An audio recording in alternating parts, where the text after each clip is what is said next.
السلام علیکم ورحمۃ اللہ وبرکاتہ۔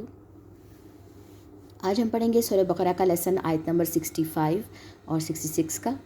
چلیں جی سٹارٹ کرتے ہیں۔ اعوذ باللہ من الشیطان الرجیم، بسم اللہ الرحمن الرحیم۔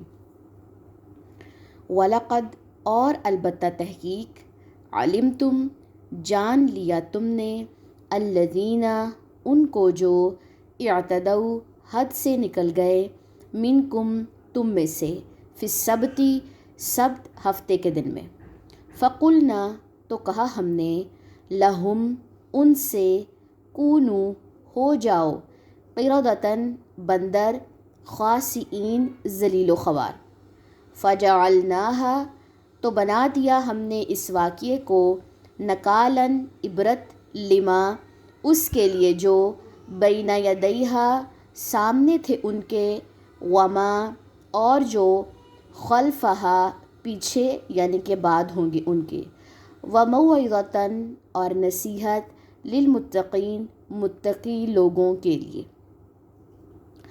پیچھے بات ہو رہی تھی، بنی اسرائیل کی بات چل رہی تھی، اور یہاں پر بھی بیسیکلی اب بات آئی ہے ہفتے کے دن کی۔ اب اس واقعے میں بندروں کا بھی ذکر ہے، ویسے کہ ان کو ہفتے کے دن جو تھا، پیچھے انہوں نے من و سلوہ چھوڑ کے بہت ساری چیزیں مانگی تھی، پیاز یہ وہ فلاں، ٹھیک ہے۔ تو اب ان کو کہا گیا کہ ٹھیک ہے سب کچھ مل رہا ہے، لیکن ہفتے کے دن جو ہے تم مچھلیاں نہیں پکڑو گے، ہفتے کے دن کاروبار وغیرہ نہیں کرو گے، اگر کیا تو تم بندر ہو جاؤ گے، ٹھیک ہے۔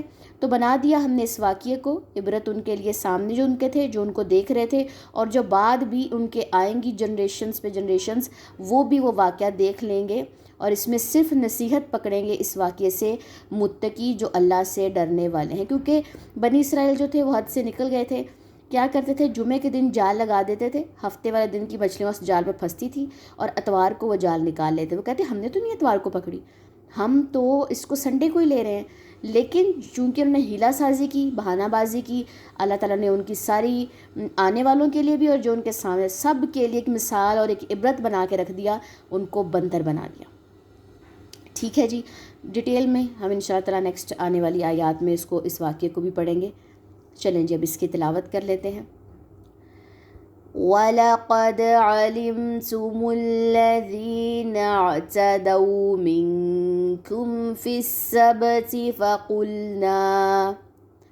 فَقُلْنَا لَهُمْ كُونُوا قِرَدَةً خَاسِئِينَ فَجَعَلْنَاهَا نَكَالًا لِمَا بَيْنَ يَدَيْهَا وَمَا خَلْفَهَا وَمَوْعِظَةً لِلْمُتَّقِينَ۔ سبحانک اللہم وبحمدک، اشہد ان لا الہ الا انت، استغفرک واتوب الیک۔ السلام علیکم ورحمۃ اللہ وبرکاتہ۔